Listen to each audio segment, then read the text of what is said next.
Drivers, when a company needs to cut cost or restructure, they sometimes offer employees a buyout.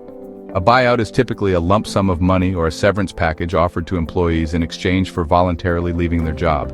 This can happen during mergers, downsizing, or when a company wants to encourage early retirement. Buyouts are usually presented as an alternative to layoffs, giving employees more control over their departure and financial planning. So if you're thinking about taking a company buyout, and the big question on your mind is, can you collect unemployment afterward? Generally speaking, the answer is mostly no.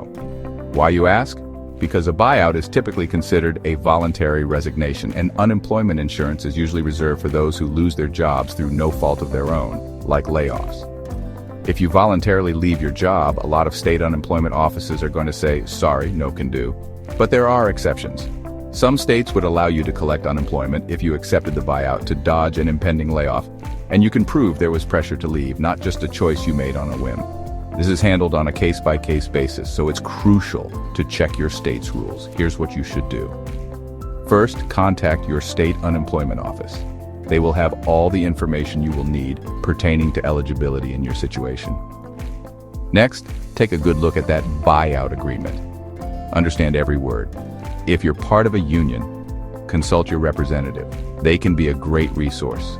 And something that's very important, ask your employer for something in writing about whether your departure is voluntary or layoff related.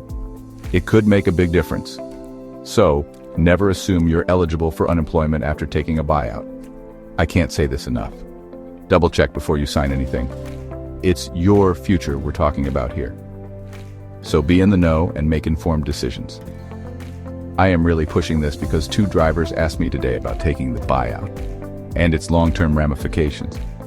Final words. If you accept a buyout, you're typically choosing to leave the company. Even if encouraged by your employer, it is considered a voluntary resignation. Most states see this as you quitting, and that disqualifies you from collecting unemployment.